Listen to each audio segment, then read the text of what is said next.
नमस्कार बंधुरा आमी काकली फुडिते मुडी चैनेले सकलके स्वागत जानाच्छि। सब्जी देखे बुझतेई पारछेन एकदम नतून धरनेर निरामिष झिंगे पातुरी बानाते चलेछि। अल्प अल्प गरम तो पड़छे और गरमेर सब्जिओ कम बेशी बाजारे उठछे। एई झिंगे एमन एकटा सब्जी जा सकलेई आमरा खेते भालोबासि। ता एरकम जदि सुस्वादु करे कला पाताय काँचा पोस्त सर्षेर तेल दिए पातुरी करे खावा जाए केमन होबे बोलुन तो।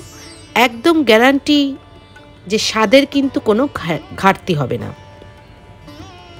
एक थाला गरम गरम भात एई झिंगे पातुरी दिए खेते पारबेन। ताहले आर देरी केन, रेसिपिटी चलुन देखी। और जे समस्त बंधुरा चैनलटिके सबस्क्राइब करेननि तारा चैनलटिके सबस्क्राइब करे देबेन এই আশা রাখি।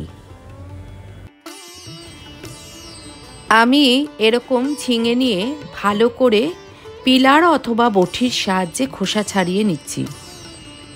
আমি 4 থেকে 5টা ঝিঙে নিয়েছি। ভালো করে জল দিয়ে ধুয়ে নেব। তারপরে ঝিঙেগুলোকে মাঝ বরাবর 2 টুকরো করে নেব।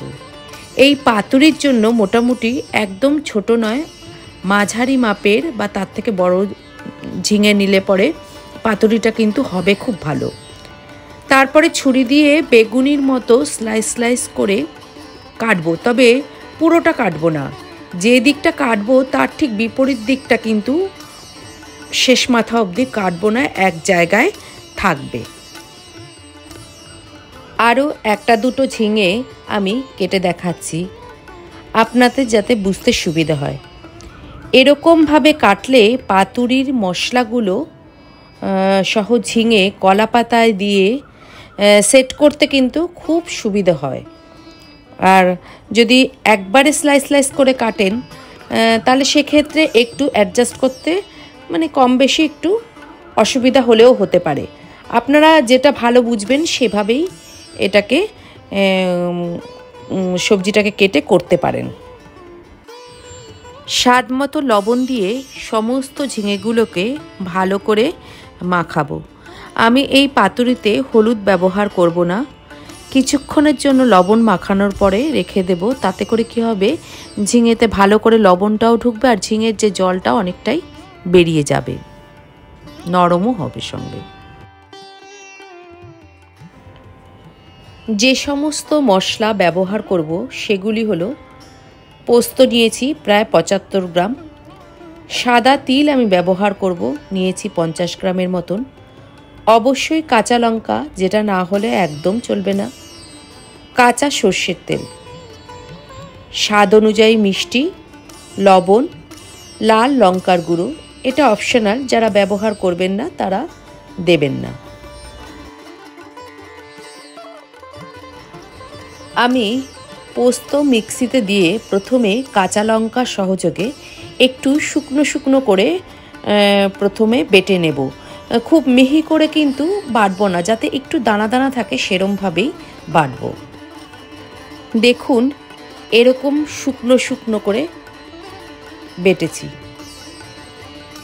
এর থেকে আমি কিছুটা পরিমাণ পোস্ত এরকম শুকনো শুকনো অবস্থায় একটা বাটিতে সরিয়ে রাখবো। এই শুকনো আধা দানা পোস্ত বাটা যখন পাতুরি কলা পাতায় সেট করব, মানে তৈরি করার জন্য রাখবো, তখন ওপরে ওপরে ছড়িয়ে দেব। তাতে করে এই পোস্ত দানার স্বাদটা কিন্তু খুব ভালো লাগবে। বাকি বাটার মধ্যে আমি তিল দিয়ে দিচ্ছি, সঙ্গে অল্প লবণ আর একটা কাঁচা লঙ্কা দিয়ে এবং অল্প জল দিয়ে মিহি করে বাটাটা বাটবো। বাড়িতে যেহেতু এই ধরনের সুস্বাদু খাবার বাচ্চাদেরও বেশ ভালো লাগবে, তাই লঙ্কার ব্যবহার কিন্তু কম বেশি ঝাল কতটা কে কীরকম খাবে সেই অনুযায়ী দিয়ে নেবেন। মিহি করে বাটার মিশ্রণ বাটার পর একটা বাটিতে 2 চামচ সর্ষের তেল আগে থেকেই নিয়ে নিয়েছি, তার মধ্যে ঢেলে নিচ্ছি।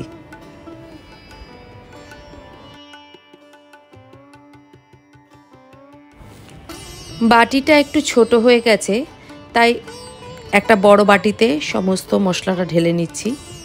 তারপরে এতে অল্প লাল মির্চ, এই লাল মির্চ অতটা ঝাল নয়, স্বাদ মতো মিষ্টি, প্রায় ছোটো চামচে 2 চামচ মিষ্টি, আর স্বাদ মতো লবণ, মিক্সিতে লেগে থাকা মশলার বাটার যে জল, সেই অল্প জল দিয়ে ভালো করে মিশিয়ে নেব।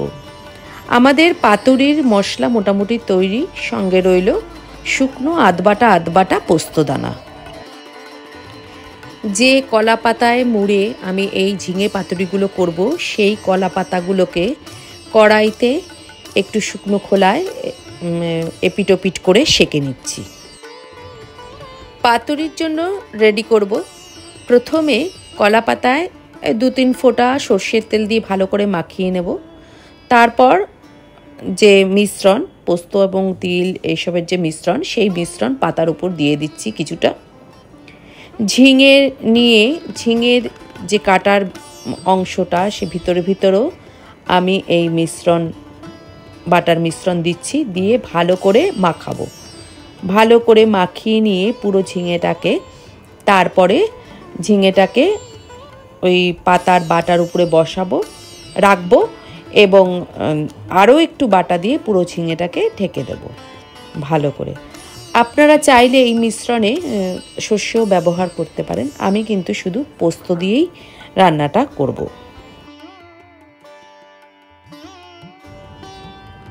দেব এবার একটা কাঁচা লঙ্কা ঝিঙের উপরে। এই লঙ্কাটা কিন্তু সেদ্ধই হবে, পরে চাইলে খাবেন। সঙ্গে শুকনো বাটা পোস্ত ওপর থেকে, যেটা আমি আলাদা করে রেখে দিয়েছিলাম, সেটাকেও ছিটিয়ে দিচ্ছি, আর অল্প কাঁচা সর্ষের তেল দিচ্ছি। তারপরে কলা পাতাটাকে এভাবে চারপাশ থেকে সুন্দর করে মুড়ে একটা সুতো দিয়ে ভালো করে বেঁধে দেব, যাতে করে ভেতরের জিনিস একদম বাইরে না বেরিয়ে আসে। আর একটা পাতুরি আপনাদেরকে তৈরি করে দেখাচ্ছি, ওই একইভাবে করব। দেখুন, যে মশলাটা দিয়ে পাতুরিটা তৈরি করছি, তাতে আমি পোস্ত, তিল আর সর্ষের তেল, কাঁচা লঙ্কা এগুলোই ব্যবহার করেছি এবং এগুলোই যথেষ্ট। আমরা ছেলেবেলা থেকেই জেনেছি, মানে বড়দের থেকে শিখেছি, ঝিঙে মানেই পোস্ত, সঙ্গে কাঁচা লঙ্কা আর সর্ষের তেল। যদিও পোস্তর এখন বাজারে প্রচুর দাম, তাই তিলের ব্যবহার করলাম। আর তিলের স্বাদ এবং উপকার নেহাতই কম নয়। আপনারা এখানে যদি মনে করেন, তাহলে পোস্তর সঙ্গে সর্ষেরও ব্যবহার করতে পারেন। এইভাবে আমি এক এক করে সমস্ত ঝিঙের পাতুরিগুলোকে কলা পাতায় তৈরি করে নেব। একটা থালায় গুছিয়ে নিলাম। ওভেনে কড়াই বসিয়ে, কড়াই গরম হলে পরে অল্প তেল দেব। তারপরে সমস্ত কড়াইতে তেলটাকে ভালো করে একটা স্প্যাচুলার সাহায্যে এদিক ওদিক লাগিয়ে দেব। এবার এক এক করে কলা পাতার মোড়া ঝিঙের যে পাতুরিগুলোকে রেডি করে রেখেছিলাম, সেগুলো কড়াইতে দেব।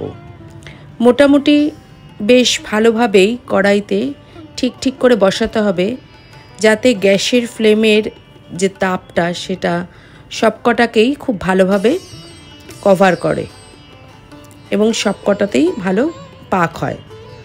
ওপর থেকে সর্ষের তেল ছিটিয়ে দেব, আর গ্যাসের ফ্লেম হাই টু মিডিয়ামের দিকেই রাখব। একটা ঢাকনা দিয়ে ঢেকে দেব এবং মিনিট 10 তো অপেক্ষা করবই। তারপরে মাঝে মাঝে খুলে দেখব। মিনিট 10 পরে ফিরে এলাম। ঢাকনা খুলে দেখে নিচ্ছি। পাতুরিগুলোকে একটু উল্টে দেব। দেখুন, দেখে বোঝাই যাচ্ছে যে দিকটা নিচের দিকে ছিল, সেই দিকটা অনেকটাই প্রায় কলা পাতাটাকে দেখে বোঝা যাচ্ছে যে হয়ে এসেছে, মানে ভাজা ভাজা টাইপের হয়ে এসছে। অপর দিকটাও যাতে একদম এরকমই ভালোভাবে হয়ে যায়, তার জন্য সবকটা পাতুরি আমি উল্টে দিচ্ছি এবং ঢাকনা দিয়ে ওই একইভাবে ঢেকে দিচ্ছি। ফ্লেম ওই একই মিডিয়ামে রাখবো। আবারও কিছুক্ষণ অপেক্ষা করব পাক হওয়ার জন্য। ফিরে এলাম। দেখুন পাতার মোড়কগুলো দেখে মনে হচ্ছে বেশ একটু ফুলে ফুলে উঠেছে, তার মানে ভেতরে বেশ ভালোভাবেই পাক হয়ে গেছে। গ্যাসের ফ্লেম বন্ধ করে দিচ্ছি এবং ঠান্ডা হওয়ার জন্য অপেক্ষা করব। থালায় রেখে খুলে দেখছি, দেখুন কি সুন্দর হয়েছে আমাদের এই নিরামিষ ঝিঙে পাতুরি।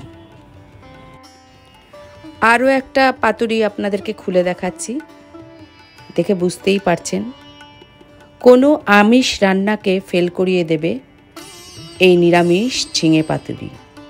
গরম গরম ভাতের সঙ্গে একবার খেলে বারবার খেতে ইচ্ছে করবে। আমার এই রান্নার ভিডিওটি যদি আপনাদের ভালো লাগে তাহলে লাইক, শেয়ার এবং সাবস্ক্রাইব করে দেবেন। পাশের বেল আইকন প্রেস করে দেবেন যাতে পরবর্তী নতুন কোনো ভিডিওর নোটিফিকেশন আপনাদের কাছে চলে যায়। দেখা হবে নতুন কোনো ভিডিওতে নতুন কোনো রেসিপির সঙ্গে। ভালো থাকবেন, সুস্থ থাকবেন এবং অবশ্যই আমার সাথে থাকবেন। ধন্যবাদ।